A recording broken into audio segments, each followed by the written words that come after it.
Clara Whitmore's hands were shaking so hard she could barely grip the shovel. The frozen ground fought back with every strike, but she kept digging. Her brother's body lay wrapped in canvas behind her, stiff and cold. Not one person from Silver Creek had come. Not one. The minister said he was busy. The undertaker wanted payment first. So here she was, a widow from Boston, alone, in a Montana blizzard, burying the only family she had left. If you want to see how Clara survives this town that wants her gone, subscribe to our channel and watch until the end. Drop a comment telling us which city you're watching from. I'd love to see how far this story travels. The shovel cracked against frozen earth again. Clara's arms burned. Her fingers had gone numb an hour ago, but she couldn't stop. Wouldn't stop. You're gonna kill yourself out here. Clara spun around, shovel raised like a weapon. A tall figure stood at the edge of the small cemetery, snow collecting on the brim of his hat. Stay back, she warned. The man held up both hands, palms out. Easy now. I ain't here to cause trouble. Then why are you here? Clara's voice cracked. The whole town made it clear they want nothing to do with my brother's burial. The stranger stepped forward slowly, like approaching a wounded animal. In the gray winter light, Clara could see his face, now weathered, maybe late 30s, with eyes the color of river stones. He looked at the shallow grave, then at the canvas-wrapped body, then back at her. I'm Nathaniel Callahan. Folks call me Nate. He removed his hat briefly. Your brother was William Whitmore. You knew him. He was my neighbor. Good man. Nate's jaw tightened. Didn't deserve what happened to him. Clara felt something crack inside her chest. In 3 days since arriving in Silver Creek, those were the first kind words anyone had spoken about William. What do you mean, what happened to him? She lowered the shovel slightly. The sheriff said it was a mining accident. Nate didn't answer right away. He looked around the empty cemetery, then back toward town, where smoke rose from chimneys in the distance. We shouldn't talk here. He gestured toward the grave. Let me help you finish this first. I don't need... Ma'am. His voice was gentle but firm. You're about to collapse. Your lips are blue. You ain't eaten today, have you? Clara wanted to argue, but her body betrayed her. Her knees buckled slightly, and Nate moved fast, catching her elbow before she fell. Stubborn, he muttered. Just like William said you'd be. He talked about me. All the time. Nate steadied her, then reached for the shovel. Said his little sister was the bravest woman he knew. Said you nursed soldiers during the fever outbreak in Boston when everyone else ran. Clara's eyes stung, but she refused to cry. Not here, not in front of a stranger. Let me do this, Nate said quietly. Please, I owe him that much. She wanted to refuse. Every instinct screamed at her to trust no one in this godforsaken town. But exhaustion won. She stepped back and watched as Nate Callahan dug her brother's grave with steady, powerful strokes. Neither spoke for a long while. The only sounds were the shovel breaking earth and the wind howling through the bare trees. Why didn't you come to the funeral service? Clara finally asked. You said he was your neighbor. Nate paused, wiping sweat from his brow despite the cold. I was in Helena when it happened, selling cattle. Didn't hear about William until I got back yesterday. He resumed digging. If I'd been here... He didn't finish the sentence. If you'd been here, what... Nate stopped again. This time he looked directly at her, and Clara saw something dangerous in those riverstone eyes. Something that looked like barely contained rage. If I'd been here, your brother might still be alive. Clara's heart hammered against her ribs. What are you saying? Not here. Nate glanced toward the tree line. You never know who's listening in this town. He finished digging in silence. Together they lowered William's body into the ground.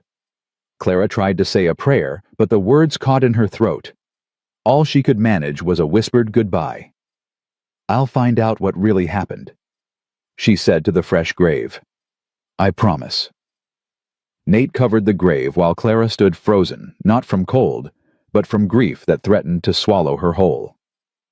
When he finished, he planted the simple wooden cross she'd made the night before. My ranch is about 3 miles east, he said, brushing dirt from his hands. You're welcome to warm up there before heading back to town. I'm not staying in town. Nate raised an eyebrow. William's property, Clara explained. I'm staying there. Something flickered across Nate's face. Concern, maybe, or warning. Ma'am, that cabin's been empty for 2 weeks. In this weather. I know what I'm doing, Mr. Callahan. Do you... He stepped closer, lowering his voice. Do you know that Cornelius Ashford has been trying to buy that land for 2 years? Do you know your brother refused to sell, and now he's dead? Do you know Ashford's men have been watching that property since the day William was buried? Clara felt ice spread through her veins, colder than the Montana winter. How do you know all this? Because I've been watching them watch. Nate put his hat back on. I told you, your brother was a good man. Someone needs to know the truth about how he died. They stood in the cemetery snow, falling heavier now, 2 strangers bound by a dead man's memory. Tell me everything, Clara said. Not here. I meant it when I said, then where? Nate studied her for a long moment. Whatever he saw in her face seemed to satisfy him. Follow me to Riverbend, my ranch. We'll talk there. Clara's horse was tied at the cemetery entrance, a rented mare from the livery stable in town. She mounted stiffly, her muscles screaming in protest. Nate was already on his horse, a powerful black stallion that seemed as serious as its owner. They rode in silence through the snow. Clara's mind raced with questions, but she forced herself to wait. If what Nate was suggesting was true, if William had been murdered. The ranch appeared through the snow like a mirage. A solid 2-story house. A large barn corrals full of horses despite the weather. Smoke rose from the chimney, promising warmth. Thomas, Nate called as they approached. Company coming? A man emerged from the barn. Clara's breath caught when she saw him, Native American, maybe in his 40s, with long dark hair streaked with gray. He moved with the quiet confidence of someone completely at home in this land. Miss Whitmore, Thomas said, inclining his head. I am sorry about your brother. He was a friend. You knew him too. Everyone knew William. Thomas took the reins of Clara's horse. Everyone liked him. That was the problem. Clara looked between the 2 men. Will someone please tell me what's going on? Inside, Nate said. You're turning blue again. The warmth of the ranch house hit Clara like a physical force. She hadn't realized how cold she was until heat surrounded her, making her skin prickle and burn. Sit by the fire, Nate instructed, pulling a chair closer to the hearth. I'll make coffee. I don't need coffee, he repeated firmly. Then we talk. Clara sat too exhausted to argue. She looked around the room, simple but well-maintained, with practical furniture and few decorations. A soldier's home, she thought. Efficient and without sentiment. Nate returned with 2 cups, handing one to Clara.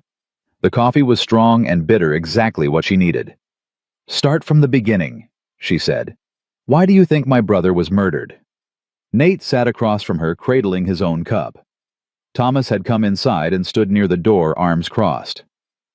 Your brother's property sits on the headwaters of Silver Creek, Nate began. That creek feeds every ranch and farm in the valley. Whoever controls that land controls the water. Controls the water, controls everything. And this Ashford wants that control. Ashford owns the mining company, but mining's just the beginning. He wants to build a dam, redirect the water for his operations. Nate's voice hardened. Every ranch in this valley would dry up within a year. Folks would have no choice but to sell to him for pennies on the dollar. Clara felt sick. William never mentioned any of this in his letters. He didn't want to worry you. That's what he told me. Nate set down his cup. But he was scared, Clara. Last time I saw him, maybe 3 weeks ago, he said Ashford's men had been coming around more often, making threats. What kind of threats? Thomas spoke up. They said accidents happen in these mountains, especially to men who don't know when to walk away. Clara's hands shook, splashing coffee over the rim of her cup. She set it down quickly. The sheriff, she said. Surely the sheriff... Sheriff Duggan is in Ashford's pocket. Nate's tone was bitter. Has been for years. Why do you think the death was ruled an accident so fast? No investigation. No questions. They found William at the bottom of a ravine near the old silver mine. Said he must have lost his footing on the ice. William grew up in these mountains, Clara said slowly. He wrote to me about climbing those trails since he was a boy. He wouldn't just fall. No, he wouldn't. Silence fell over the room. The fire crackled and popped. I saw it, Thomas said quietly. Clara's head snapped up. What? Thomas pushed away from the door, moving closer. His face was troubled, weighted with something that looked like guilt. I was hunting that morning up in the high country. I heard shouting, looked down, saw 3 men with William near the ridge. Thomas's voice was barely above a whisper. They pushed him. I saw them push him. Clara couldn't breathe. Why? Why didn't you tell anyone? Thomas laughed, but there was no humor in it. Tell who? The sheriff, who works for the man who ordered it. The townspeople who won't look me in the eye because of the color of my skin. He shook his head. My word against 3 white men. I'd be dead before sunrise. But now you're telling me. Because now there's someone else who wants the truth. Thomas met her eyes. Your brother saved my life once years ago. I couldn't save his, but maybe I can help you make this right. Clara stood abruptly, pacing to the window. Outside, snow continued to fall, blanketing the world in white. The men who did it, she said without turning around. Do you know who they were? 2 of them work for Ashford, regular hired hands. Thomas hesitated. The 3rd was Ashford's foreman, man named Marcus Webb. He's dangerous, Miss Whitmore. More dangerous than Ashford himself. I don't care how dangerous he is. You should. Nate was behind her now, close enough that she could feel the warmth radiating from him. These aren't men who play by rules. They've killed before. They'll kill again. Clara turned to face him. They were inches apart, and she could see the concern in his eyes. Real concern, not the patronizing kind she'd encountered so often from men. So what do you suggest I do? Her voice was steady, but her heart was pounding. Run back to Boston. Pretend my brother's death was an accident. Let these men win. That's not what I'm saying. Then what are you saying?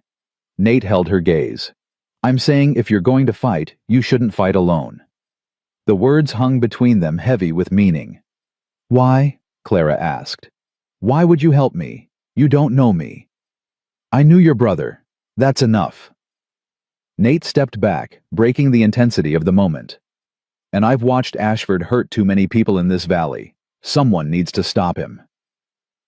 Clara thought about the empty cemetery, the townspeople who wouldn't come, the minister who was too busy, the undertaker who wanted payment before compassion. She thought about William, who had written her such hopeful letters about building a life in Montana, who had encouraged her to join him after her husband died. If I stay, she said slowly, if I fight, I need to know I can trust you. You can. Everyone in Silver Creek seems trustworthy until they're not. Nate nodded, accepting this. Fair enough.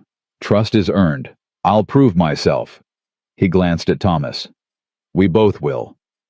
And in return, you don't do anything stupid like confronting Ashford alone.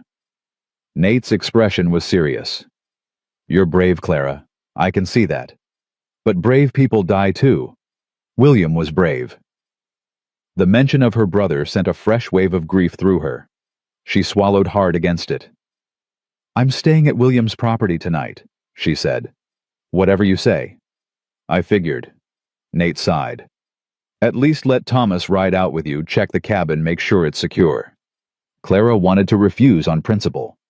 She'd been taking care of herself for years through her husband's illness, his death, the struggles of widowhood in a society that didn't know what to do with single women. But something stopped her. Maybe it was the genuine concern in Nate's voice. Maybe it was the knowledge of what she was up against. Or maybe after 3 days of facing this cold town alone, she was simply tired of pretending she didn't need help. Fine, she said. But I'm not staying here overnight. That cabin is mine now, and I won't be driven away from it by fear. A ghost of a smile crossed Nate's face. Just like William said, stubborn. It's not stubbornness, it's principle. Looks the same from where I'm standing. Despite everything, the grief, the fear, the uncertainty, Clara felt something unexpected, a spark of warmth that had nothing to do with the fire. "I should go before the snow gets worse," she said, looking away. "I'll ride out tomorrow to check on you," Nate said. "If that's all right." Clara nodded, not trusting her voice. Thomas was already heading for the door. "I'll saddle a horse. Give me 5 minutes." When he was gone, Clara and Nate stood in awkward silence. "Thank you," Clara finally said, "for helping with the burial, for telling me the truth. Everyone else in this town just wants me gone." "That's because you scare them." Clara blinked. "I scare them? A woman alone claiming property that Ashford wants, asking questions about her brother's death." Nate shrugged. "You're a threat to the comfortable lies they've been telling themselves. It's easier to push you out than face the truth. And you're different. I've never been comfortable with lies." He walked her to the door, helping her into her coat. "Besides, I made William a promise once. He made me swear that if anything happened to him, I'd look after whoever came to claim his land." Clara paused, one arm in her sleeve. He knew something might happen. He suspected. Last few months things got worse, more threats. His dog was killed. Accident, they called it. Nate helped her finish with the coat. He was preparing for the worst. He just ran out of time. Did he know who to trust in town, I mean? Anyone? Nate considered the question. "Ruth Baker at the boarding house. She's prickly as a cactus, but she's honest. And Doc Holloway, he's a good man, just scared. Ashford owns his debt." Clara filed away the names. "Thank you." "Don't thank me yet. We haven't done anything." Outside, Thomas was waiting with the horses. The snow had lightened slightly, but the temperature was dropping fast. "Miss Whitmore." Thomas handed her the reins. "Stay on the main road until we pass the old mill, then we'll cut through the valley. It's faster." Clara mounted, wincing at the stiffness in her muscles. "Clara." Nate's voice made her turn. He stood on the porch, silhouetted against the warm light from inside. "Lock your doors tonight. Don't open them for anyone you don't know." "I'm not a child, Mr. Callahan." "I know. That's what worries me. Children run from danger. You seem like the type to run toward it." She couldn't argue with that. "Good night, Mr. Callahan." "Nate," he corrected. "Good night, Nate." She urged her horse forward, Thomas falling in beside her. As they rode away from Riverbend, Clara looked back once. Nate was still standing on the porch, watching them disappear into the snow. The ride to William's property took nearly an hour. By the time the cabin came into view, Clara was frozen through her teeth, chattering so hard she could barely speak. Thomas dismounted first, approaching the cabin with caution. "Stay here," he said quietly. Clara watched as he circled the small building, checking windows, examining tracks in the snow. When he returned, his expression was troubled. "Someone's been here. Recently. Boot prints around the back window." Clara's stomach dropped. "Inside?" "Doesn't look like they got in, but they tried." Thomas helped her down from her horse. "I'll stay outside tonight. Keep watch." "Thomas, you can't." "I can, and I will." His tone left no room for argument. "Your brother saved my life, Miss Whitmore. This is the least I can do." Clara wanted to argue she'd been fighting her own battles her whole life, but exhaustion and cold won out. "There's a barn," she said. "At least stay there. It's not much warmer, but it's shelter." Thomas nodded. "That works." Inside the cabin was exactly as Clara had feared, cold, dusty, and filled with William's possessions, now monuments to a life cut short. She lit the stove first, feeding it dried wood until flames caught. Then she lit every lamp, pushing back the darkness. William's coat still hung by the door. His books were stacked on a small table. A half-written letter sat on the desk. Clara picked it up with trembling hands. "Dear Clara, I hope this letter finds you in good spirits. Things here have been difficult lately, but I don't want to worry you. I've been thinking about your visit in the spring, and I can't wait to show you the land. The creek is beautiful when the snow melts. There's something I need to tell you, though, something I've been putting off. The men who own the mining company." The letter ended there, unfinished. Clara sank into the chair, pressing the paper to her chest. "Oh, William, what were you going to tell me?" Outside. The wind howled, rattling the windows. Somewhere in the darkness, Thomas was keeping watch. And at Riverbend, Nate Callahan was probably sitting by his fire wondering if she'd made it safely. Tomorrow, Clara decided. Tomorrow she would go into town, face whatever hostility waited for her, and start asking questions. Ashford thought he could scare her away. He thought wrong. She was Clara Whitmore, widow nurse survivor. She had watched her husband die slowly over 2 years and kept going. She had faced disease and death in Boston's worst hospitals and never flinched. She had buried her brother alone in a blizzard when no one else would help. These men had no idea what they were dealing with. Clara set the unfinished letter on the desk, smoothing out the creases. "I'll finish what you started, William," she whispered. "I promise, whatever it takes." Outside, the snow continued to fall, covering tracks and secrets alike. But Clara knew some things couldn't stay buried forever. Sooner or later, the truth always found its way to the surface. And when it did, she would be ready. Morning came with pale winter light, filtering through frost-covered windows.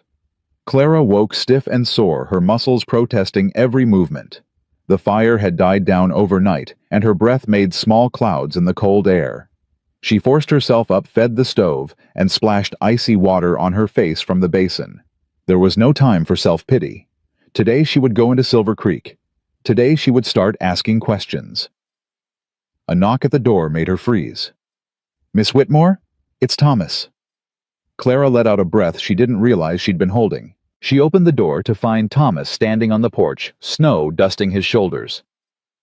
"Anyone come by?" she asked. No, but there were riders on the ridge about an hour before dawn, watching. Thomas's expression was grim. They left when the sun started coming up. Clara's jaw tightened. "Ashford's men?" "Most likely." She grabbed her coat from the hook. "I'm going into town this morning. I need supplies, and I need to start understanding who I'm dealing with." Thomas nodded slowly.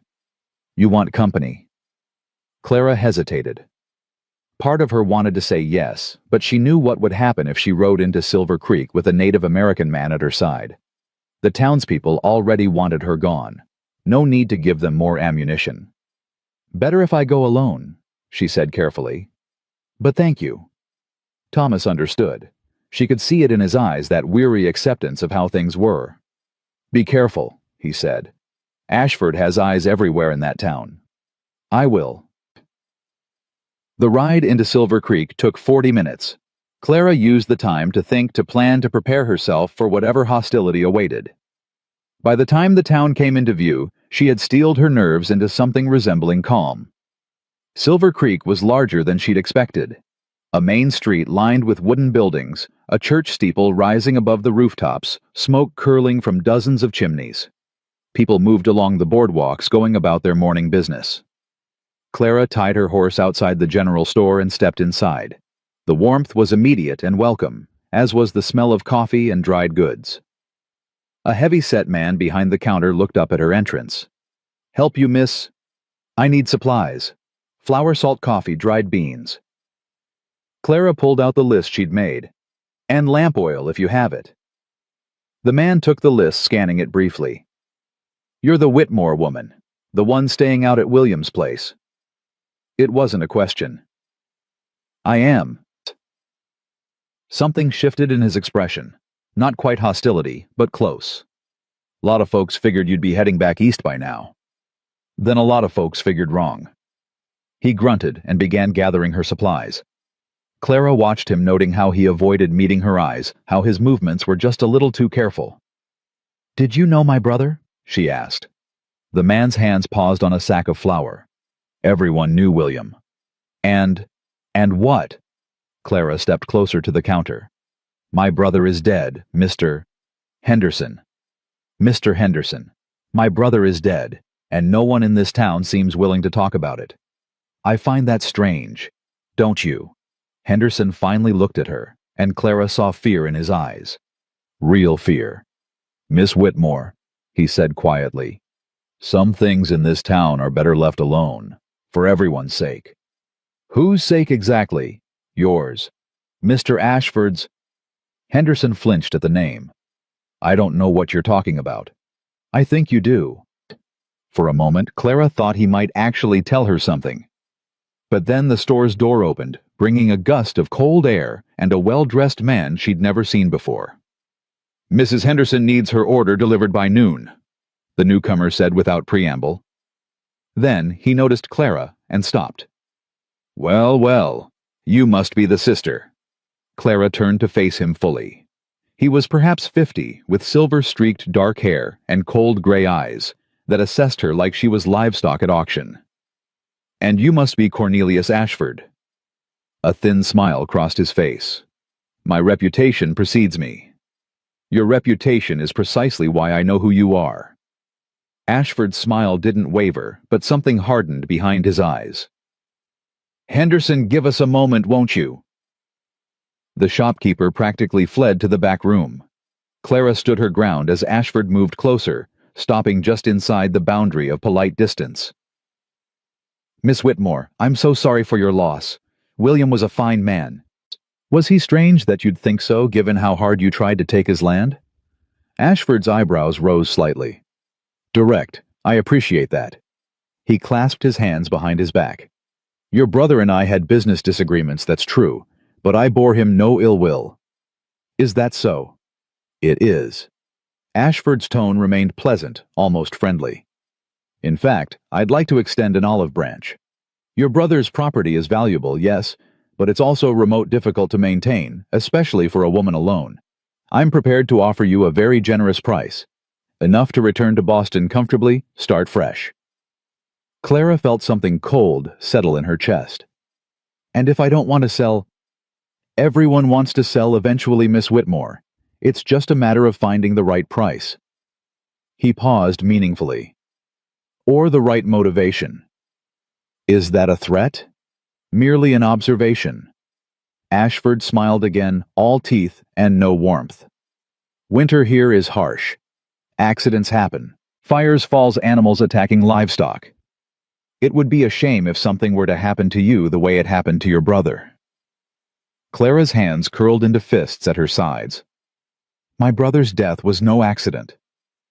The sheriff ruled it so. The sheriff works for you. For just a moment, Ashford's mask slipped. Clara saw the predator underneath, cold and calculating and utterly without mercy. Careful, Miss Whitmore. Accusations like that can be dangerous. So can murder. They stood facing each other, the air between them crackling with tension. Then Ashford laughed a soft, chilling sound. I like you. You have spirit. He turned toward the door. But spirit only takes you so far in this country. Think about my offer. It won't stay on the table forever. He left without waiting for a response.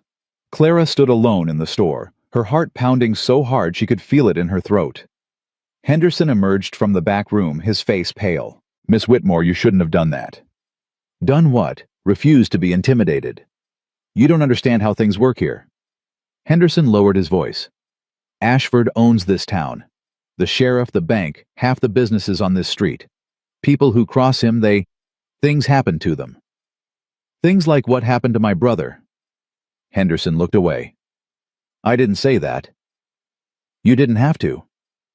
Clara gathered her supplies, paid with coins from her dwindling reserve, and headed for the door. She paused with her hand on the handle. Mr. Henderson, if you ever find your courage, you know where to find me.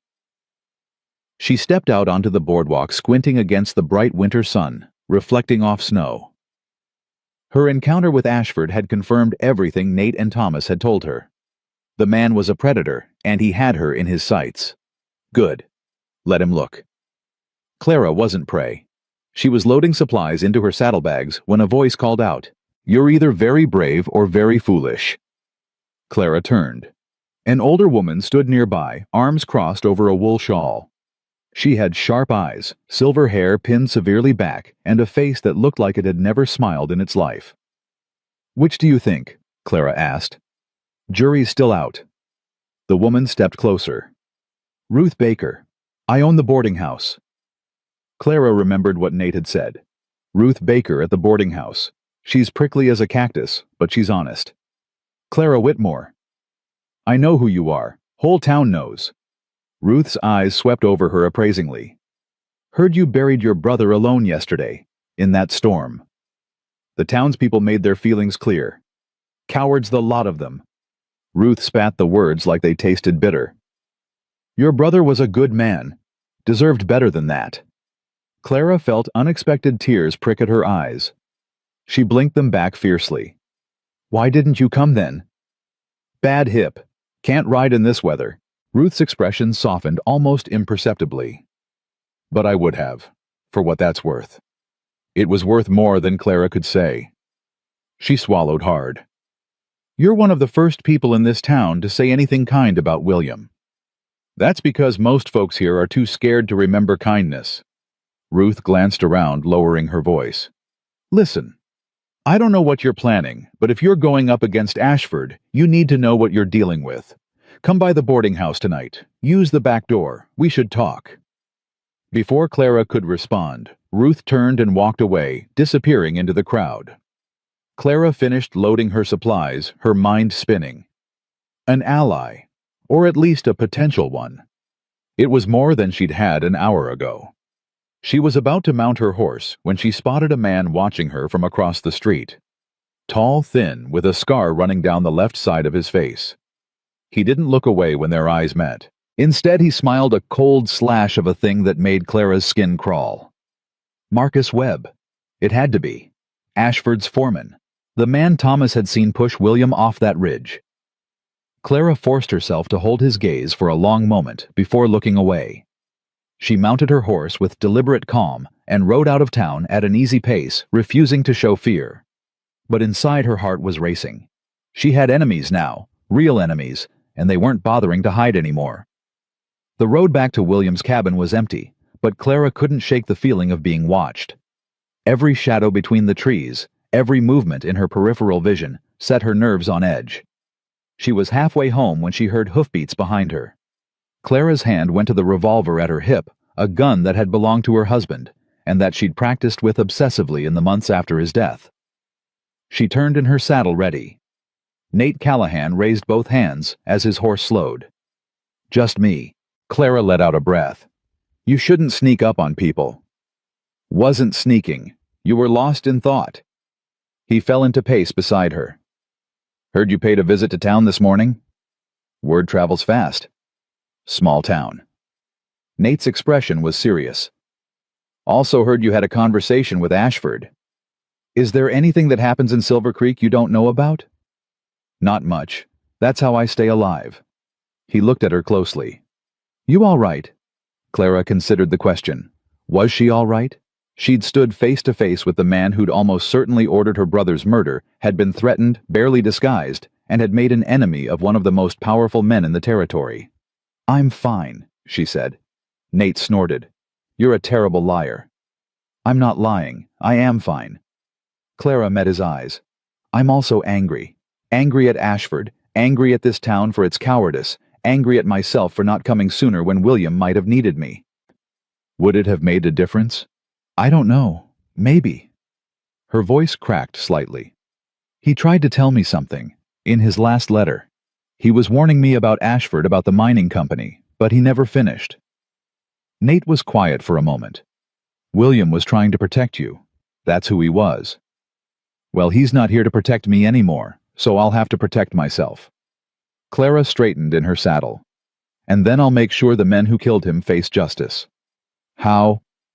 I don't know yet, but I'll figure it out. They rode in silence for a while. The snow had stopped falling, and the afternoon sun was actually warm against Clara's face. Ruth Baker wants to meet with me tonight, she said finally. Nate nodded. Good.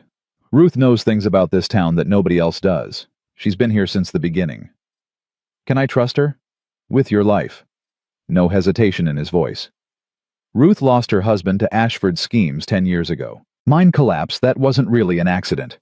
She's been waiting for someone with enough courage to stand up to him ever since. Clara absorbed this.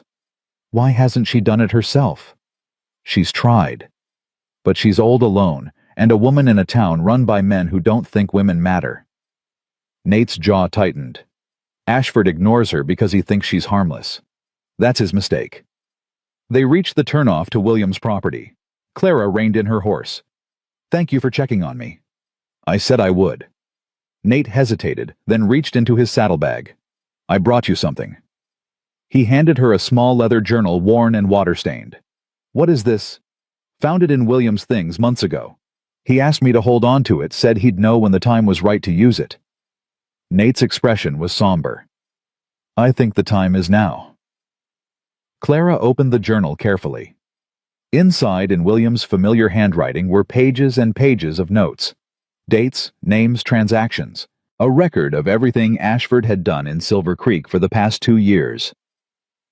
He was building a case, she breathed. He was trying to take Ashford down legally, gathering evidence, talking to people who'd been hurt. Nate shook his head. I think Ashford found out. That's why. He didn't finish. He didn't need to. Clara clutched the journal to her chest. This could be enough. If I can get it to the right people, someone outside Ashford's control. The territorial marshal, Nate said. In Helena.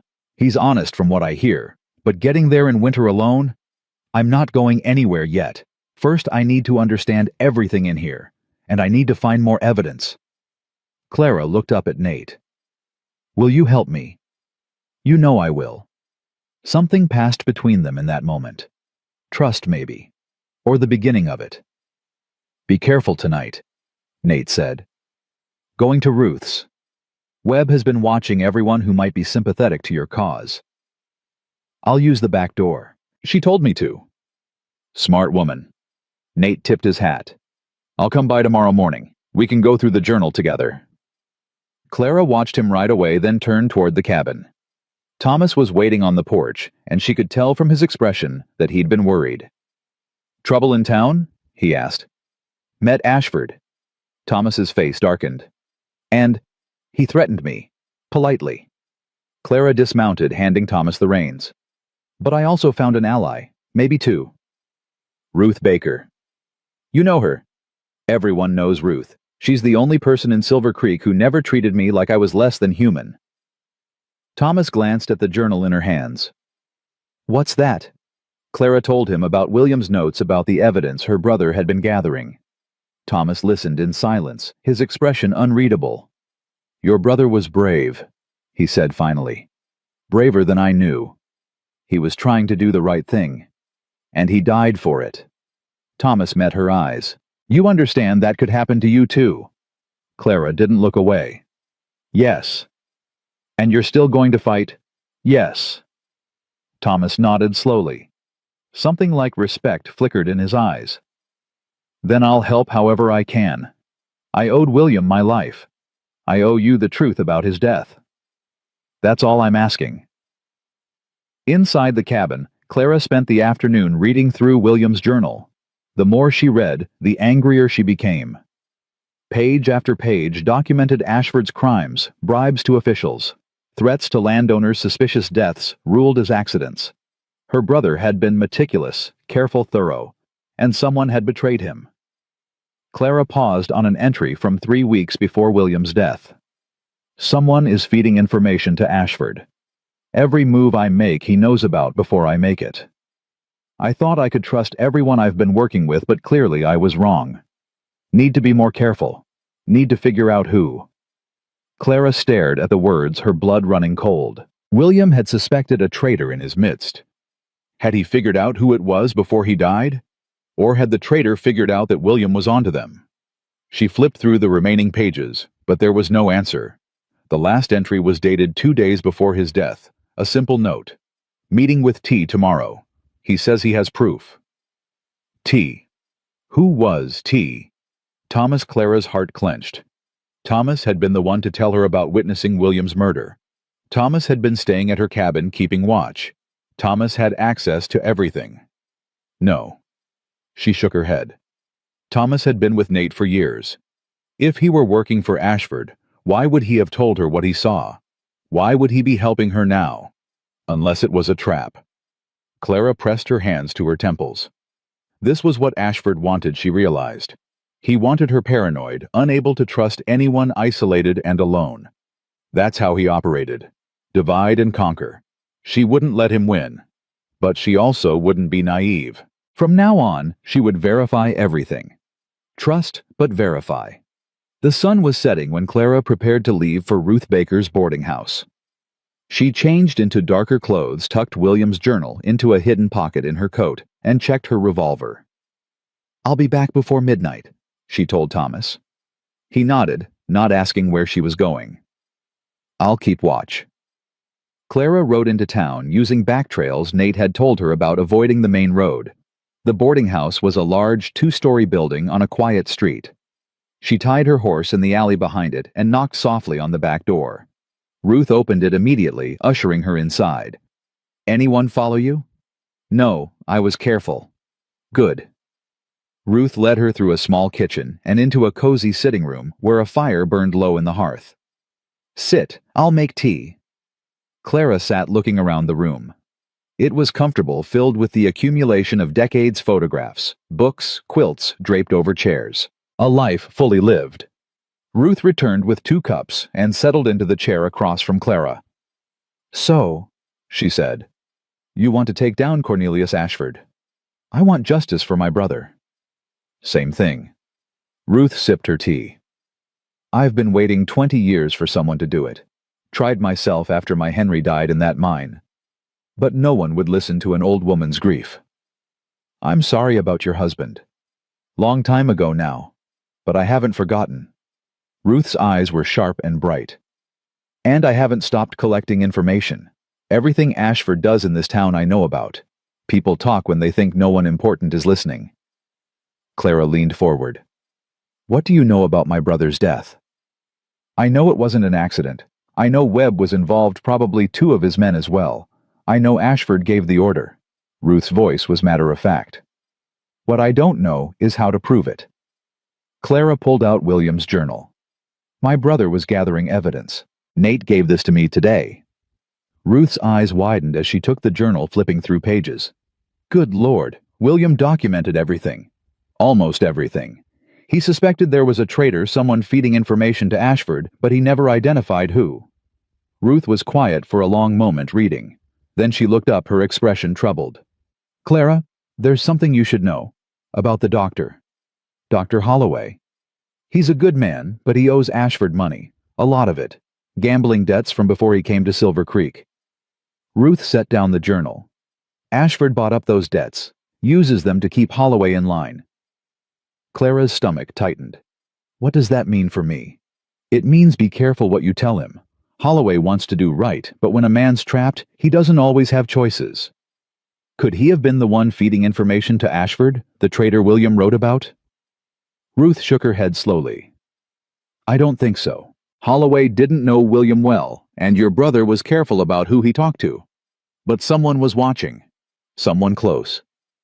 They sat in silence, the fire crackling softly. "I need to get this evidence to the territorial marshal," Clara said finally. "But I can't leave yet. I need more, something that directly connects Ashford to William's murder." Thomas Crow Feather saw it happen. A Native American man's testimony against 3 white men. You know how that would go. Ruth sighed heavily. "I do. This territory has a long way to go before justice is truly blind." She paused, thinking. There might be another way. The men who pushed William, they talk when they drink. And they drink often at the Lucky Dollar Saloon. "You want me to go to a saloon?" "Not you. Me." A fierce smile crossed Ruth's weathered face. "I own that building. Lease it to Frank Morrison. He owes me favors and his bartender owes me more. If those men have said anything that could be used against them, I'll find out." Clara felt a surge of hope, small but real. "Why are you helping me? Really?" Ruth was quiet for a moment. "Because I'm 73 years old, and I've spent too much of my life being afraid. Because your brother was one of the few people who treated me with respect after Henry died. And because someone needs to stop Ashford before he destroys everything good in this valley." She reached over and gripped Clara's hand with surprising strength. "You're not alone in this, child. I know it feels that way. But there are good people in Silver Creek who are just waiting for someone to lead. Be that someone." Clara rode home through the darkness, Ruth's words echoing in her mind. Be that someone. She wasn't sure she could. She was just a widow from Boston, a nurse who'd never done anything more dangerous than 10 dying patients. What did she know about fighting powerful men, about exposing murderers, about leading anyone? But then she thought of William alone in his cabin, documenting every crime he witnessed. He hadn't been a hero either. He'd just been a man who couldn't look away from injustice. Maybe that was enough. Maybe courage wasn't about being fearless. Maybe it was about being afraid and doing the right thing anyway. When she reached the cabin, Thomas was waiting as promised. He didn't ask questions, just took her horse to the barn. Clara went inside and sat at William's desk, staring at his unfinished letter. The men who own the mining company. "I'm going to finish what you started," she whispered. "Whatever it takes." Outside, the wind picked up, howling through the pines. Another storm was coming. But Clara didn't feel the cold anymore. She felt something else entirely. Purpose. 3 days passed. 3 days of waiting, planning, and watching shadows grow longer as winter tightened its grip on Silver Creek. Clara spent her mornings going through William's journal with Nate, piecing together the web of corruption her brother had uncovered. Every afternoon she practiced shooting behind the cabin until her aim was steady and true. Every evening she sat by the fire reading William's words, letting his voice guide her. On the 4th morning, Ruth Baker arrived at the cabin, her face flushed from the cold ride. "I found something," she said before Clara could even greet her. "Last night at the Lucky Dollar, one of Webb's men got drunk and started bragging."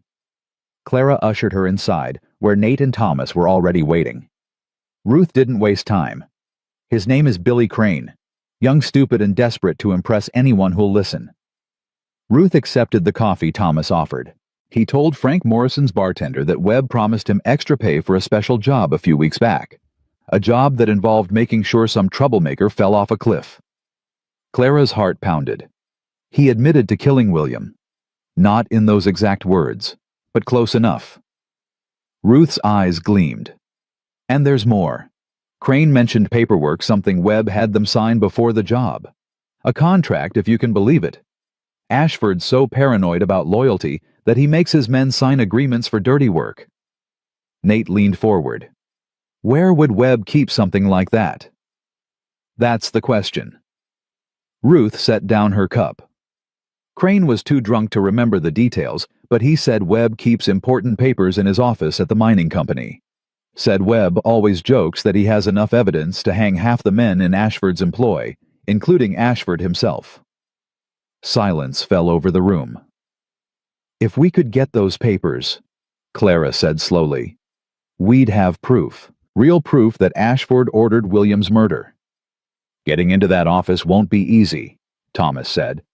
"Webb has guards and the mining company is crawling with Ashford's men." "There might be a way." Ruth looked at Clara. "The Christmas social is in 2 days. Every year Ashford hosts a party at his mansion for the town's respectable citizens. It's his way of pretending he's a generous benefactor instead of a thief and murderer. And during this party, most of his men will be at the mansion providing security. The mining company offices will be nearly empty." Ruth paused. "But someone would still need to get in, find the papers, and get out without being caught." Clara didn't hesitate. "I'll do it." "Absolutely not." Nate's voice was sharp. "Clara, if you're caught, if I'm caught, I'm the sister of a man who died at that mine, searching for answers about my brother's death. Grieving widow doesn't know what she's doing." Clara met his eyes steadily. "What's Ashford going to do, arrest me for trespassing? That would only draw more attention to his operation." "He could do worse than arrest you." "He could, but he won't, not publicly, not with the whole town watching him play generous host." Clara stood up, pacing to the window. "This is the best chance we'll have, maybe the only chance." Thomas spoke up. "She's not wrong. Ashford cares about appearances. During the social, he'll want everything to look legitimate." Nate ran a hand through his hair, frustration evident in every line of his body. "And what about after? When he realizes someone took his evidence, by then we'll be on our way to Helena." Clara turned back to face them. "The territorial marshal. If we can get the papers to him before Ashford realizes they're gone." "It's risky," Ruth said quietly. But it might work. Nate stood abruptly, crossing to where Clara stood. He took her hands in his, and she could feel them trembling slightly. Clara, I can't lose you. Not like this. The raw emotion in his voice made her chest ache. Over the past week, something had grown between them. Something neither had named, but both felt. Late-night conversations that stretched into early morning. Shared meals.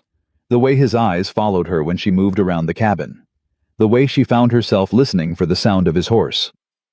You won't lose me, she said softly. You can't promise that. No, I can't. Clara squeezed his hands. But I can't walk away either. Not now. Not when we're this close. Nate was quiet for a long moment. Then he released her hands and stepped back. If you're doing this, I'm coming with you. Nate. Not negotiable. His jaw was set, his eyes determined. You're not going into that building alone. Clara wanted to argue. The plan was dangerous enough without adding another person, but looking at Nate's face, she knew it would be futile. And truthfully, the thought of having him beside her was more comforting than she wanted to admit. Fine, but we do this my way. Careful, quiet, no unnecessary risks. Agreed. Ruth stood brushing off her skirts. I'll make sure you're both invited to the social. Ashford won't think twice about it. He invites everyone who owns property in the valley. It's part of his show. She headed for the door, then paused. 2 days. Use them wisely. After she left, the four of them planned late into the night. Thomas would stay at the cabin as a decoy, making it look like Clara was home. Ruth would attend the social and create a distraction if needed. Nate and Clara would slip away during the festivities, make their way to the mining company, find Webb's office, and retrieve the papers. Simple in theory, terrifying in practice. The night before the social, Clara couldn't sleep. She sat by the dying fire, William's journal in her lap, reading entries she'd already memorized. A soft knock at the door made her heart jump. She grabbed her revolver before answering. Nate stood on the porch, snow dusting his shoulders. Saw your light, he said. Couldn't sleep either. Clara stepped aside to let him in. Too much thinking. Nate settled into the chair across from hers, stretching his legs toward the fire. For a while, neither spoke. The silence between them was comfortable now, a familiar thing. Can I ask you something? Clara finally said. Anything. Why did you really stay in Silver Creek, I mean? With everything Ashford has done, all the people he's driven away? Why didn't you leave? Nate stared into the flames. I thought about it, more than once. After Henry Baker died, after the Millers lost their farm, after a dozen other injustices I couldn't stop. He paused. But this land, Clara, I came here with nothing, built Riverbend with my own hands. Every fence post, every board in that house. This is the first place that's ever been mine. And Ashford can't take that from you. He's tried. Offered to buy me out 3 times. Threatened me twice. A ghost of a smile crossed Nate's face. I'm stubborn. I noticed. Their eyes met and something shifted in the air between them. Nate leaned forward, his expression growing serious. Clara, tomorrow night, whatever happens, don't. I need to say this. He took a breath. I've spent years keeping people at arm's length. After what happened with my engagement, I told myself I was better off alone. No complications, no heartbreak. Clara's breath caught. He'd never mentioned an engagement before. Her name was Margaret. We were going to be married back in Ohio. But she was more interested in the Callahan family money than in me. Bitterness crept into his voice. When my father's debts came to light after his death, she was gone before the funeral was over. Nate, I'm sorry. Ancient history. He shook his head. Point is, I swore I'd never let anyone that close again. It was easier that way. Safer. Clara waited, her heart pounding. Then you showed up. Nate looked at her, and the vulnerability in his eyes made her chest ache. Standing in that cemetery, half-frozen, too stubborn to let anyone help you bury your brother. And something changed. I don't know how to explain it. I just knew I couldn't walk away. Nate. I'm not asking for anything, he said quickly. I know you've got enough to deal with. Your brother Ashford, all of it. I just needed you to know that whatever happens tomorrow, you matter to me. More than I ever expected anyone to matter again. Clara set aside the journal and crossed to where he sat. She knelt in front of him, taking his hands the way he'd taken hers that morning. I was married for 6 years, she said quietly. To a good man who got sick and died slowly, piece by piece, while I watched. After he was gone, I told myself the same thing you did. Easier alone, safer alone. Nate's fingers tightened around hers. But you're right. Something changed. Clara smiled softly. You rode up to that cemetery like some kind of stubborn, snow-covered guardian angel, and you haven't left me alone since. Guardian angel. A surprised laugh escaped him. That's a new one. Don't let it go to your head. Nate's expression softened. He lifted one hand to cup her face, his thumb tracing gently along her cheekbone. Clara Whitmore. What am I going to do with you? Help me survive tomorrow night. We can figure out the rest later. Is that a promise? Clara leaned into his touch. It's a promise. For a moment, she thought he might kiss her. The air between them was charged electric with possibility. But Nate pulled back slightly, his thumb still resting on her cheek. Later, he said, his voice rough. When this is over. Clara nodded, understanding. Tomorrow night could change everything. They couldn't afford distractions. But as Nate left and Clara finally found sleep, her dreams were filled with possibilities she hadn't let herself imagine in years. The day of the Christmas social dawned cold and bright.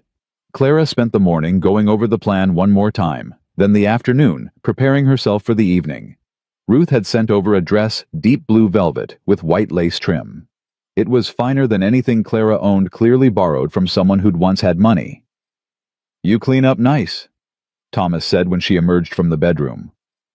Clara smoothed the skirt self-consciously. I feel like I'm wearing a costume. You're playing a part. Tonight you're a grieving sister trying to integrate into society, not a woman planning to rob the most powerful man in the territory. When you put it that way. Nate arrived as the sun was setting, dressed in a dark suit that made him look like a different person. Clara had never seen him in anything but work clothes.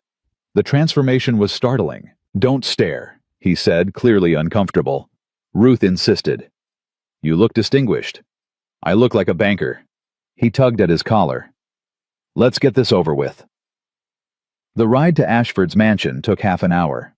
As they crested the final hill, Clara's breath caught despite herself. The house was enormous, 3 stories of stone and glass, every window blazing with light. Carriages lined the circular drive and laughter drifted out into the cold night air.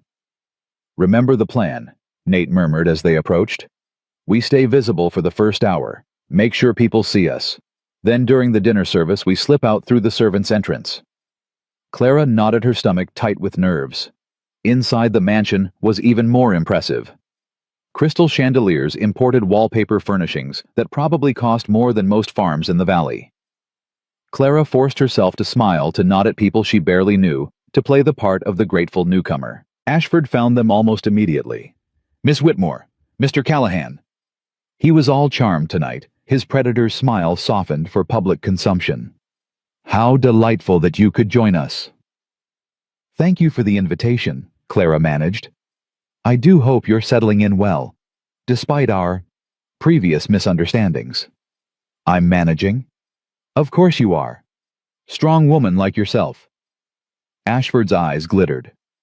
Your brother always spoke highly of your resilience. Clara felt Nate stiffen beside her, but she kept her expression neutral. William was kind. Indeed he was. A shame about what happened. Ashford sipped his champagne.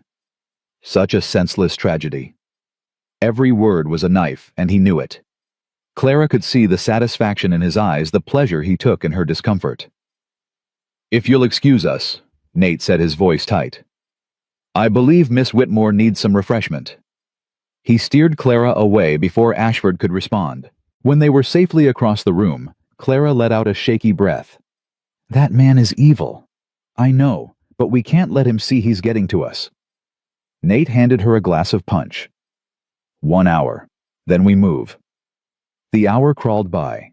Clara made small talk with women who clearly didn't trust her, smiled at men who looked at her with too much interest, and pretended to admire decorations that represented everything she hated about Ashford's wealth and power. Ruth caught her eye once, nodding almost imperceptibly. Everything was in place. When the dinner bell rang and guests began moving toward the dining room, Nate touched Clara's elbow. Now. They slipped through a side door into a dimly lit hallway. The servants were all focused on dinner service, and within minutes, they were outside circling the mansion toward the back gardens. The mining company offices were a 15-minute walk from Ashford's estate. They moved quickly through the snow, keeping to shadows, speaking in whispers. "Guard at the front entrance," Nate observed as they approached. "Ruth said there'd be a side door near the equipment shed." They found it unlocked as Ruth had promised. Inside the building was dark and silent, their footsteps echoing on wooden floors. "Webb's office should be upstairs," Clara whispered.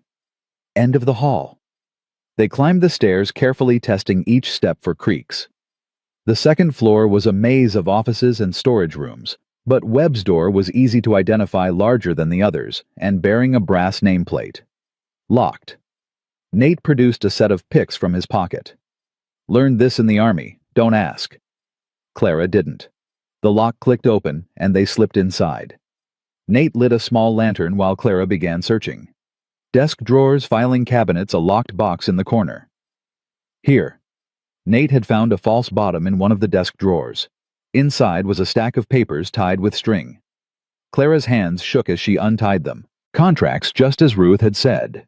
Signed agreements for special services, with dates that matched William's death, and several others documented in his journal. "This is it," she breathed. "This is everything." "Then let's go." They were halfway down the stairs when they heard the front door open. "Tell you I saw lights. Someone's in here." Clara and Nate froze. Footsteps below, multiple sets and voices she didn't recognize. "Probably just Webb checking on something. You know how paranoid he is." "Webb's at the party. I saw him not 10 minutes ago." Clara's blood turned to ice. Nate grabbed her hand, pulling her back up the stairs and down the hallway. At the far end was a window overlooking the equipment yard. "Can you climb?" he whispered. "I can try." Nate opened the window, wincing at the cold air that rushed in. Below, maybe 15 feet down, was a snow-covered awning. Beyond that, the ground. "Jump to the awning, slide down, run for the trees. I'll be right behind you." Clara didn't hesitate. She tucked the papers inside her coat, hiked up her skirts, and climbed onto the windowsill. "Clara." She looked back. "I'll find you," Nate said. "Whatever happens, I'll find you." She jumped. The awning broke her fall, but not gently. Clara rolled, tumbled, hit the ground hard enough to knock the wind out of her. For a terrifying moment, she couldn't breathe. Then air rushed back into her lungs, and she was up running.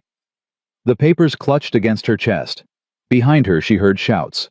A gunshot cracked through the night. Clara didn't look back. She ran for the tree line, ran until her lungs burned and her legs screamed for mercy. Ran until the sounds of pursuit faded into the winter darkness. Only then did she stop gasping for breath and turn to look. Flames were rising from the mining company building.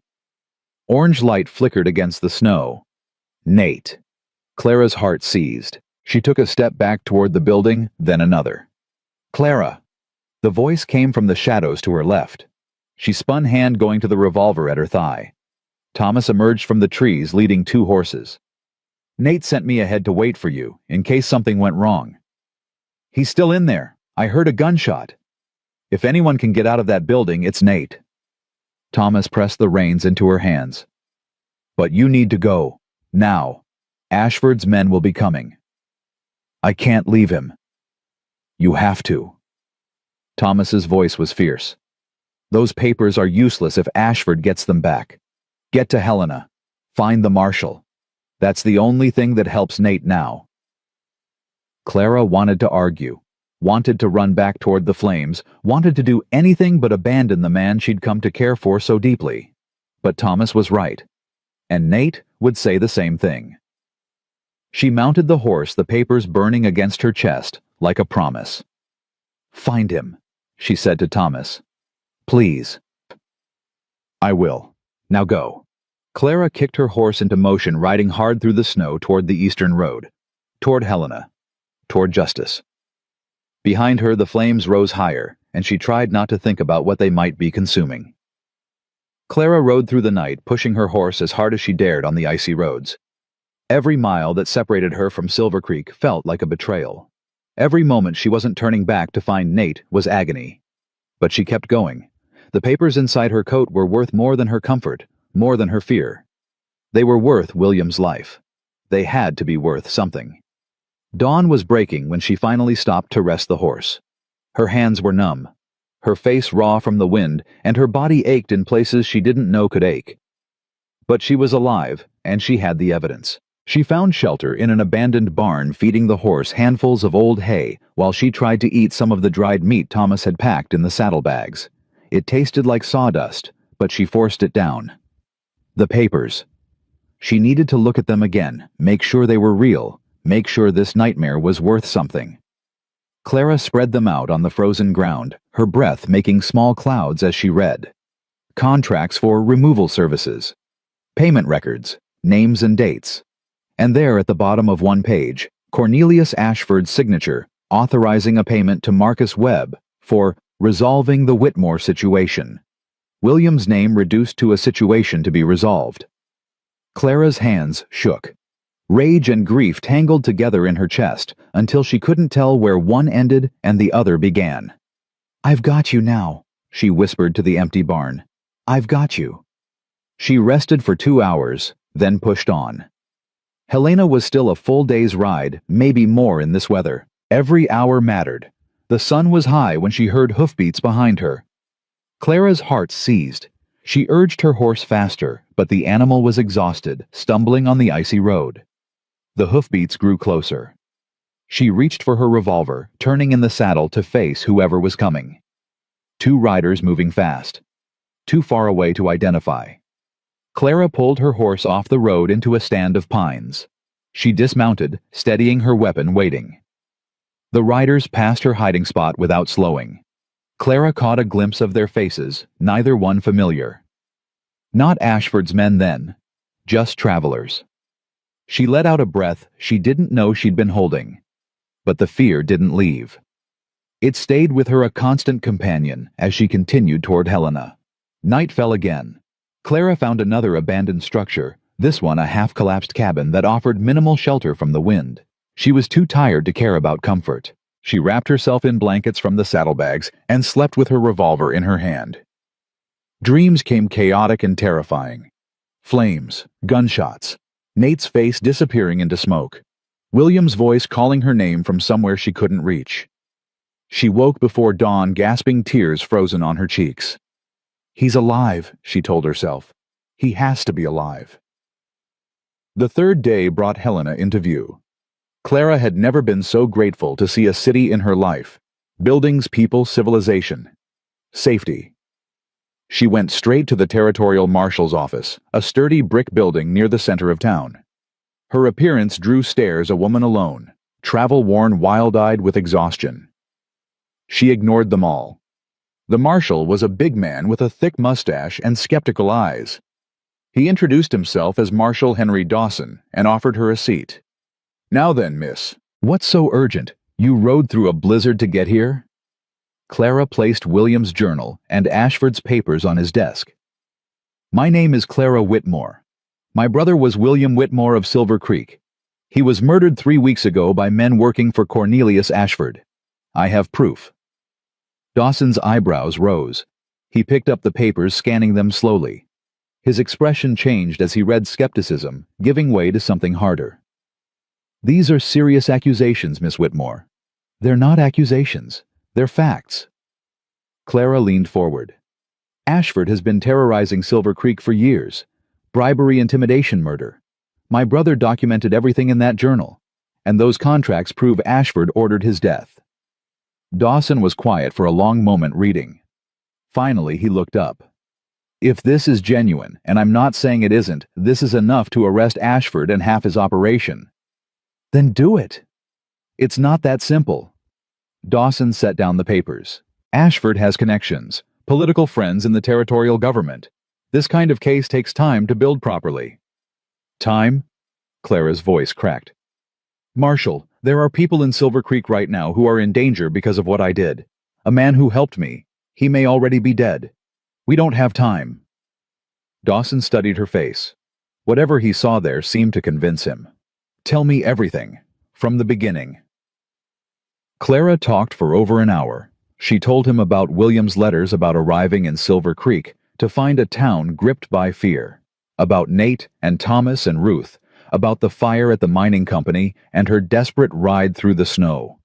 When she finished, Dawson was already on his feet. I'm going to send telegrams to the governor and the federal marshal in Bozeman. With this evidence, we can move fast. He paused at the door. You should rest, Miss Whitmore.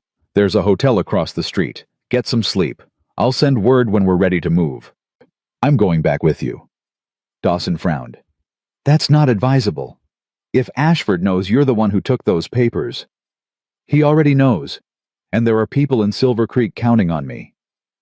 Clara stood her legs unsteady, but her voice firm. I didn't run away. I ran toward something, and I'm not stopping until this is finished. The marshal looked like he wanted to argue, but something in her expression stopped him. Get some rest, he repeated. We leave at first light. Clara did sleep for the first time in days without nightmares. When she woke, it was to pounding on her hotel room door. Miss Whitmore, message from the marshal. She opened the door to find a young deputy barely old enough to shave holding out a folded paper. Ma'am, Marshal Dawson says to tell you we've got federal backing. He's assembled a posse. 20 men. We ride in an hour. Clara's heart surged. Thank you. She dressed quickly, checked her revolver, and headed for the marshal's office. The street outside was crowded with men on horseback, all armed, all wearing the grim expressions of people who knew they were riding into danger. Dawson found her in the crowd. You don't have to do this, you know. We can handle Ashford. I know. Clara mounted the horse a deputy had brought for her. But I need to see it through. For William. Dawson nodded slowly. Stay behind the main group. If shooting starts, you get to cover. Understood. Understood. The ride back to Silver Creek took 2 days with the larger group. 2 days of cold and tension and growing dread. Clara kept looking at the horizon, half expecting to see smoke, half expecting news that would shatter whatever hope she had left. But when Silver Creek finally came into view, it looked almost peaceful. Snow-covered rooftops, smoke rising from chimneys, people moving along the main street. Almost peaceful. Almost normal. Marshal Dawson called a halt outside town. We do this by the book, he announced to the assembled men. Ashford first, then Webb, and any others named in those documents. No shooting unless they shoot first. We're here to arrest, not execute. Clara barely heard him. Her eyes were scanning the crowd of townspeople who had started to gather, drawn by the unusual sight of 20 armed men approaching. She saw Ruth first, standing on the boardwalk outside the boarding house. The old woman's face was drawn and pale. Clara dismounted, pushing through the crowd. Ruth, what happened? Where's Nate? Ruth gripped her arm, steadying her. He's alive. Clara, he's alive. The relief was so intense, Clara nearly collapsed. Where? Doc Holloway's.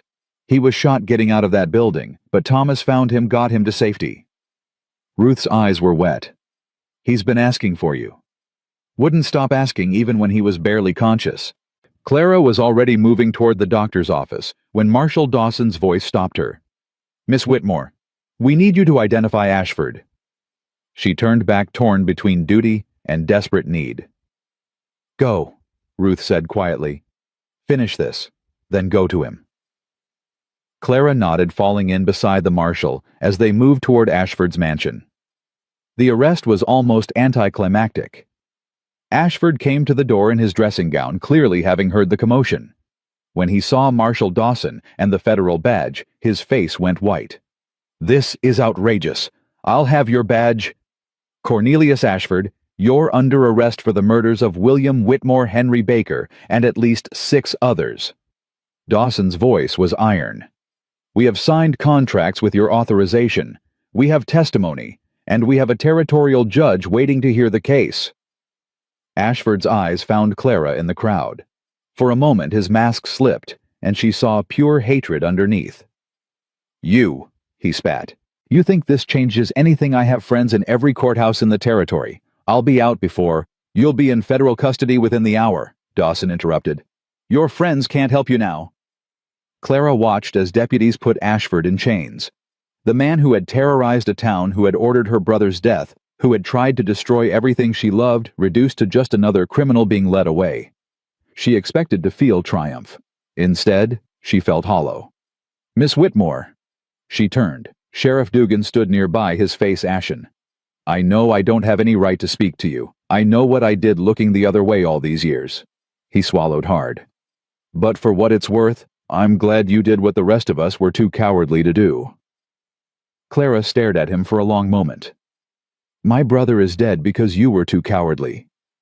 Dugan flinched. "I know." "Then you'll understand why your regret means nothing to me." She walked away, leaving him standing in the snow. The doctor's office was a small building near the church. Clara pushed through the door without knocking.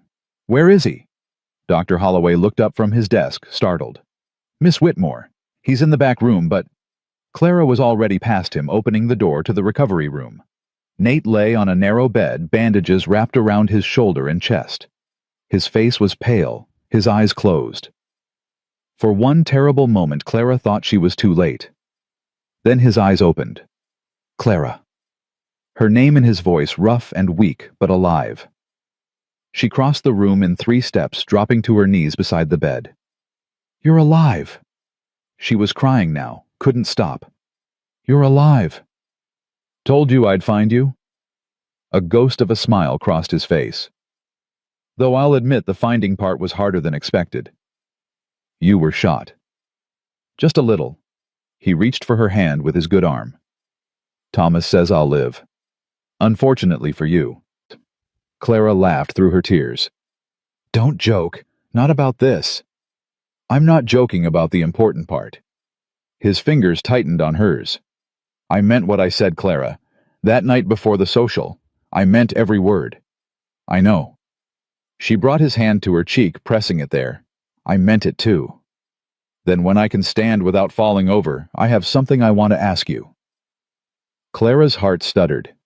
"Nate." "Not now." He smiled weakly. "I want to do it properly. On my feet. Maybe even on one knee if I can manage it." He paused. "But I needed you to know, in case anything else goes wrong between now and then." Clara leaned down, pressing her forehead to his. "Nothing else is going wrong. Ashford's arrested. The federal marshal has the evidence. It's over." "Is it?" "The hard part is." She pulled back slightly, meeting his eyes. "Now comes the rebuilding, and I'm not going anywhere." "Promise?" "Promise." The door opened behind them. "Dr. Holloway stood in the doorway, looking uncomfortable. "I'm sorry to interrupt, but there's a crowd outside. The whole town, it seems. They want to speak with Miss Whitmore." Clara looked at Nate. "Go," he said. "They need to see you. Need to know there's hope now." "I'll be back." "I know." Outside, Clara found most of Silver Creek gathered in the street. Ruth was there, and Thomas and Henderson from the general store. The minister who'd been too busy for William's funeral. The undertaker who'd wanted payment first. Dozens of faces she recognized from her weeks in town. They fell silent as she emerged. Clara didn't know what to say. These people had turned their backs on her brother, had let fear rule them for years. Part of her wanted to rage at them, to demand answers for every act of cowardice. But looking at their faces, she saw something else. Shame. Relief. Hope. "Ashford's been arrested," she said finally. "Along with Webb and several others. Federal charges. They won't be coming back." A murmur ran through the crowd. "My brother came here 10 years ago because he believed in this town. He believed people could build something good together even in hard country." Clara's voice strengthened. "He died trying to protect that dream. I won't let his death be meaningless." Ruth stepped forward. "What do you need from us?" Clara looked at the old woman, then at the crowd beyond. I need you to stop being afraid. I need you to look out for each other the way William wanted. I need you to build the kind of town worth fighting for." She paused. "Can you do that?" Silence stretched. Then Henderson stepped forward. "I can. I should have spoken up years ago. I'm done being silent." One by one others joined him. The minister, the shopkeepers, farmers and ranchers who'd lost neighbors to Ashford's greed, each stepping forward making a commitment. Clara felt tears threatening again, but these were different. These felt like healing. "Thank you," she managed. "All of you." The crowd began to disperse, people talking in small groups, the tension of years slowly releasing. Ruth stayed behind, approaching Clara with uncharacteristic softness. "You did it, child. You actually did it. We did it. All of us." "No." Ruth shook her head. "I've lived in this town for 40 years. Watched Ashford poison it piece by piece. Plenty of people wanted to fight. Only you actually did." She gripped Clara's hands. "William would be proud." Clara couldn't speak. She nodded, squeezing Ruth's hands back. "Now go be with your man," Ruth said, releasing her. "He's been through hell waiting for you. Don't make him wait any longer." Clara returned to the doctor's office as the sun was setting. Nate was awake, propped up on pillows, looking stronger than he had hours before. "I heard the speech," he said as she entered. Doc Holloway left the window open. Eavesdropping. Desperately. He held out his hand and she took it. "You were magnificent. I was terrified. Same thing sometimes." He pulled her closer. "Sit with me. I'm tired of looking at the ceiling." Clara sat on the edge of the bed, careful not to jostle his injured shoulder. For a while, neither spoke. They didn't need to. "What happens now?" Nate asked finally. "Now we heal, rebuild, figure out what comes next." Clara looked at him. "Together, if you still want that." "I've never wanted anything more. Even though I'm stubborn and reckless and apparently can't follow a simple escape plan." Nate laughed, then winced. "Don't make me laugh. It hurts." "Sorry." "No, you're not." "No, I'm not." They smiled at each other, and Clara felt something settle into place. Something that had been broken since William died, since her husband died, since she'd started believing she was meant to face the world alone. She wasn't alone anymore. "Stay tonight," Nate said quietly. "Not for anything improper. Just stay." Clara glanced at the door. Doc Holloway already agreed. Ruth's bringing a cot. Nate's eyes were soft. "I don't want to wake up without you." Clara thought about propriety, about what people would say, about all the rules she'd been taught since girlhood. Then she thought about how close she'd come to losing him. "I'll stay." Nate's smile was like sunrise. "Thank you." Ruth arrived an hour later with the cot blankets and a basket of food. She set everything up with brisk efficiency, ignoring Clara's attempts to help. "Eat, both of you. You look like scarecrows." She paused at the door. "I'll be by in the morning. Try not to cause any more excitement before then." After she left, Clara shared soup and bread with Nate, feeding him spoonfuls when he couldn't manage the bowl with one hand. "This is embarrassing," he muttered. "This is what people do for each other." Clara wiped his chin with a napkin. "Get used to it." "Is that an order?" "Yes." Night fell. Clara extinguished the lamp and lay down on the cot, listening to Nate's breathing steady as he fell asleep. Tomorrow would bring challenges. The trial, the rebuilding, the long process of healing a town's wounds. But tonight, in this small room, with the man she loved alive and safe beside her, Clara felt something she hadn't felt since before William's death. Peace. She closed her eyes and let it carry her into dreamless sleep. Spring came slowly to Silver Creek, the snow retreating inch by inch as the sun grew stronger. Clara stood on the porch of William's cabin, watching the creek emerge from its frozen shell water, rushing over rocks with a sound like laughter. 3 months had passed since Ashford's arrest. 3 months of healing, rebuilding, and learning what it meant to belong somewhere. Behind her, the door opened. "You're up early." Nate's voice was warm, still rough with sleep. His arm slipped around her waist, and Clara leaned back against him. Couldn't sleep. Too much to think about. Good thoughts or bad? Clara considered the question. Mostly good. Strange, isn't it? After everything. Nate pressed a kiss to her temple. Not strange. Earned. His shoulder had healed well, though Dr. Holloway warned he'd always carry the scar. Clara didn't mind. She had scars of her own now, invisible ones that ached when she least expected it. The trial starts next week, she said quietly. I know. I'll have to testify. Tell everyone what happened. Relive it. Nate's arm tightened around her. You won't be alone. I'll be right there. Clara turned in his embrace facing him. The early morning light caught the silver at his temples, the lines around his eyes that deepened when he smiled.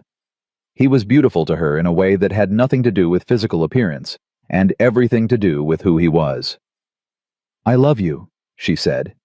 It wasn't the first time she'd said it, but each time still felt like a revelation. Nate's expression softened. I love you too, more than I thought possible.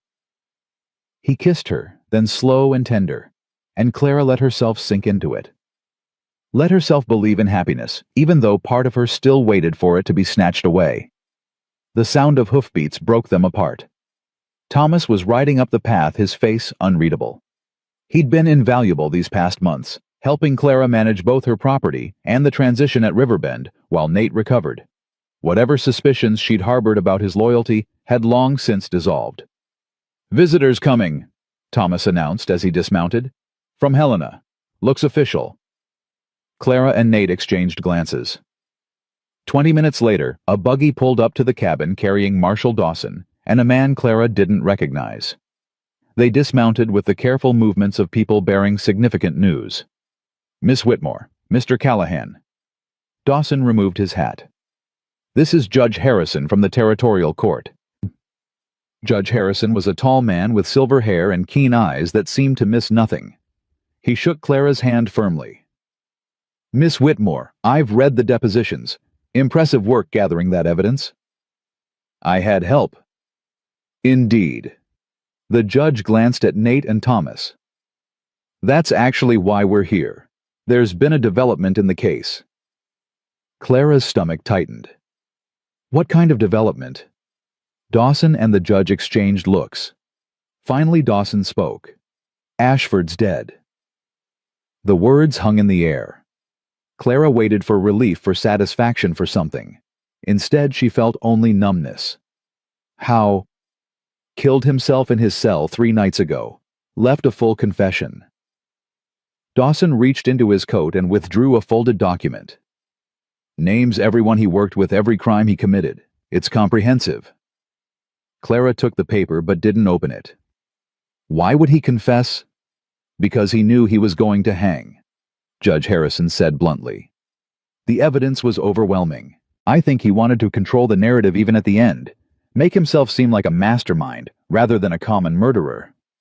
Does this change the trial? For the others, no. Webb and his men will still face justice. The judge paused. But Ashford's confession explicitly names your brother as one of his victims. It's official now. William Whitmore was murdered, and the man who ordered it has admitted his guilt. Clara's knees went weak. Nate caught her elbow, steadying her. Thank you, she managed, for coming to tell me in person. There's one more thing. Judge Harrison's expression softened slightly. With Ashford dead and his assets seized, there's the matter of restitution. Several of his properties will be sold to compensate victims' families. He paused. You're entitled to a significant portion, Miss Whitmore. Enough to rebuild 10 times over. Clara shook her head. I don't want his money. I understand the sentiment, but consider using it for the town. William's journal documented how many families Ashford hurt. This could help them recover. She hadn't thought of it that way. Money that had been used for destruction transformed into something that could heal. I'll consider it. After the officials left, Clara sat on the porch steps, staring at Ashford's confession. Nate sat beside her close, but not touching, giving her space. You don't have to read it, he said. I know. Clara unfolded the paper. But I need to. The confession was exactly as Dawson described, comprehensive, detailed, almost proud in its recounting of schemes and crimes. Ashford wrote about William's murder as a business decision, an obstacle removed. Clara read it twice. Then she folded it carefully and tucked it into her pocket. "Are you all right?" Nate asked. "I thought I'd feel different. Triumphant or relieved or something." Clara looked at him. "Mostly I just feel tired." "That's grief. It doesn't follow rules." Nate took her hand. "But it does get easier, I promise." "How do you know?" "Because I've been grieving things most of my life. Lost my mother young. Lost my father to drink. Lost the life I thought I'd have." He squeezed her fingers. "But I found something else. Something better. That's how it works sometimes." Clara leaned against his shoulder. "When did you get so wise?" "About 10 minutes ago. I'm making it up as I go." She laughed, surprising herself. It felt good to laugh. Ruth arrived that afternoon, having heard the news through the town's efficient gossip network. She brought food as always, and opinions as always. "Good riddance to bad rubbish," she declared, setting a pot of stew on Clara's stove. "That man caused more suffering than anyone in this territory's history. The devil's got him now." "Ruth," Clara said mildly. "What?" "It's true." Ruth settled into a chair, accepting the coffee Thomas offered. "Now tell me about this restitution business. Henderson said there's talk of using Ashford's money to rebuild." Clara explained the judge's proposal. Ruth listened intently, her sharp eyes calculating. "That money could rebuild the Baker farm," she said slowly. "And the Miller place, maybe even fund a proper school." "That's what I was thinking." "It won't bring anyone back, won't undo the hurt." "No, but it might help people move forward." Ruth was quiet for a moment. "Your brother would approve. He always talked about building something lasting here, a community worth fighting for." The words echoed what Clara had said to the townspeople months ago. She hadn't realized she was quoting William until this moment. "I want to do something for the families," Clara said. "All of them. A formal memorial, maybe. Something to acknowledge what was lost." "That's a fine idea." Ruth nodded approvingly. "The church has been talking about adding a memorial garden. Maybe this could help fund it." Decisions were made over the following days. Clara met with families affected by Ashford's schemes, listening to their stories, their losses, their hopes for the future. She allocated funds for rebuilding farms, settling debts, providing for widows and orphans. The money couldn't heal the wounds Ashford had inflicted, but it could remove some of the barriers to healing. Through it all, Nate was beside her, patient, supportive, occasionally pushing back when she tried to take on too much.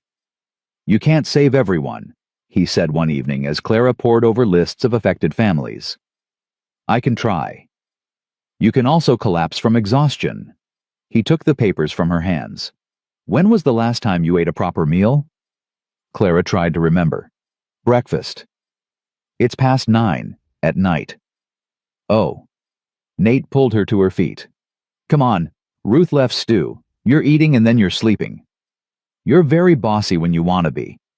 Only with stubborn women who forget to take care of themselves." Clara let him guide her to the kitchen table, let him serve her food and watch until she ate it, let him take care of her in ways she'd forgotten to let anyone do since her husband died. It was strange learning to receive as well as give. But Nate made it easy. He didn't try to fix her or change her. He simply stood beside her and refused to let her stand alone. The memorial garden was dedicated on a warm May afternoon. Most of Silver Creek attended gathering in the small plot beside the church where names had been carved into a stone monument. William's name was there, and Henry Baker, and a dozen others whose lives had been cut short by Ashford's greed. Clara stood before the crowd, her prepared speech forgotten. Instead, she spoke from the heart. "I came to Silver Creek expecting to claim property. I never expected to find a home." She looked at the faces before her. "My brother believed in this town. He believed that ordinary people working together could build something extraordinary. He died for that belief. She paused, steadying herself. I used to think strength meant standing alone, facing every battle without help, without weakness, without need. Clara found Nate's eyes in the crowd. I was wrong. Real strength is knowing when to accept help. It's trusting others even when trust is terrifying. It's building something bigger than yourself. Ruth was crying. Thomas stood straight and tall, his face unreadable, but his eyes bright. Henderson, the shopkeeper, who'd been too afraid to speak, stood with his family, no longer looking away. This garden is for everyone we lost, but it's also for everyone who's still here. A reminder that we choose every day who we want to be. Clara touched the stone where William's name was carved. My brother made his choice. He chose courage over fear, community over isolation, hope over despair. I hope we can honor his memory by making the same choice. Silence fell over the crowd. Then slowly, applause began. Not triumphant or celebratory, but something deeper. An acknowledgement. A promise. Afterward, as people dispersed to share food and memories, Nate found Clara standing alone by the monument. That was beautiful, he said. I meant every word. I know you did. He took her hand. There's something I've been wanting to ask you. Been waiting for the right moment. Clara's heart stuttered. Oh, I know it's soon. I know you've been through more than anyone should have to survive. Nate faced her fully, both hands now holding hers. But I've learned not to wait for perfect moments. They don't exist. There's only now. He lowered himself to one knee. Clara's breath caught. Clara Whitmore. I fell in love with you the day I found you in that cemetery, too stubborn to let grief or cold, or a whole town's indifference stop you from honoring your brother. Nate's voice was rough with emotion. Every day since I've fallen deeper, your courage, your compassion, your absolute refusal to give up on anything or anyone. He reached into his pocket and withdrew a simple gold ring. I'm not a wealthy man. I can't promise you an easy life, but I can promise you this: you will never face anything alone again. Not as long as I'm breathing. He looked up at her, his heart in his eyes. Will you marry me? Clara was crying. She'd promised herself she wouldn't cry anymore, but here she was, tears streaming down her face in front of half the town. She didn't care. Yes. The word came out broken, beautiful. Yes, I'll marry you. Nate slid the ring onto her finger and stood pulling her into his arms. Around them, people cheered, but Clara barely heard. All she knew was Nate's arms around her, his heart beating against hers, the promise of a future neither of them had dared imagine. I love you, he murmured against her hair. I love you too. Clara pulled back enough to look at him. Though I should warn you, I'm still stubborn. I'm counting on it. He kissed her then properly in front of everyone, and Clara kissed him back without hesitation or shame. Ruth's voice cut through the celebration. About time, I've been waiting months for this. Laughter rippled through the crowd. Clara laughed too, joy bubbling up from somewhere deep inside her. The wedding took place 6 weeks later in the small church overlooking the memorial garden. Clara wore a dress of ivory silk that Ruth had insisted on providing. Nate wore his best suit and a smile that didn't fade all day. Thomas stood as witness. Ruth sat in the front row, dabbing at her eyes with a handkerchief. Dr. Holloway, Sheriff Dugan's replacement, attended with his wife. Even Henderson came looking uncomfortable in formal clothes, but genuinely happy.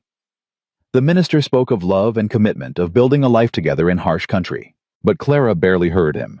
She was looking at Nate, remembering every moment that had led them here. The cemetery, the first kindness, the growing trust, the terror of almost losing him, the joy of finding their way back. I do, she said when prompted, and meant it with everything she was. I do, Nate echoed, and his voice held the same conviction. They kissed as husband and wife, and the small church erupted in applause. At the reception in Ruth's boarding house, Clara found a quiet moment alone with Thomas. Thank you, she said, for everything. I couldn't have survived this without you. Thomas inclined his head. Your brother saved my life once. Seemed only right to return the favor to his sister. It was more than that. You risked everything to tell the truth. The truth matters. Thomas glanced at Nate, who was deep in conversation with Henderson. Your husband is a good man. He'll take care of you. We'll take care of each other. Thomas smiled a rare expression that transformed his weathered face. That's even better. The celebration continued late into the evening. Clara danced with Nate, with Thomas, even with Henderson, who stepped on her toes twice and apologized profusely each time. As the night wound down and guests began departing, Clara and Nate slipped outside to escape the noise. They stood on Ruth's porch looking up at a sky brilliant with stars. Mrs. Callahan, Nate said, testing the name. Clara smiled. Mr. Callahan. Has a nice ring to it. It does. She leaned against him. What happens now? Now we go home. Our home. Nate's arm tightened around her.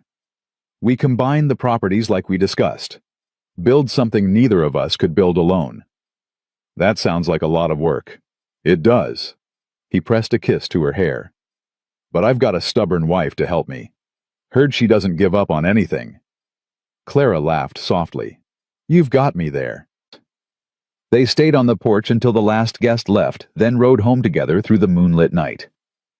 Home to the cabin that had been Williams', that was now theirs, the first building in what would become a ranch spanning both properties. Inside, with the door closed against the cool spring night, Nate took Clara's hands. I need you to know something. Clara waited. When I was lying in Doc Holloway's shot and barely conscious, I kept thinking about what I'd do if I lost you. If you'd been caught, if Ashford had... He shook his head. I've been alone most of my life.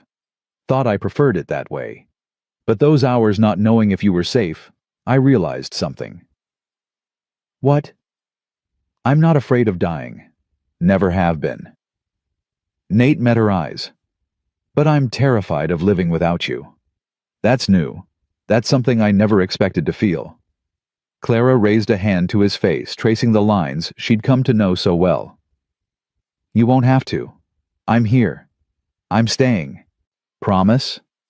I promise. She rose on her toes and kissed him softly. Now stop being morbid on our wedding night. Nate laughed, the sound warm and genuine. Yes, ma'am. Months passed, then years. Clara and Nate built their ranch into one of the most successful in the territory. They raised horses, cattle, and eventually 3 children who grew up wild and free on Montana land. Thomas stayed, becoming not just their foreman, but their family. Ruth lived to see Clara's first child born, passing peacefully 2 years later, with Clara holding her hand. The town of Silver Creek grew and prospered. The memorial garden expanded, becoming a place where people gathered not just to mourn, but to celebrate. Each spring, on the anniversary of its dedication, townsfolk laid flowers and remembered those who had been lost. Clara never forgot William. His journal remained in a place of honor in her home, a reminder of the brother who had believed in something enough to die for it. She told her children stories about him, made sure they knew the uncle they would never meet. And on quiet evenings when the children were asleep and the ranch was peaceful, Clara would sit on the porch with Nate watching the stars, grateful for every moment they had. Do you ever think about how different things could have been?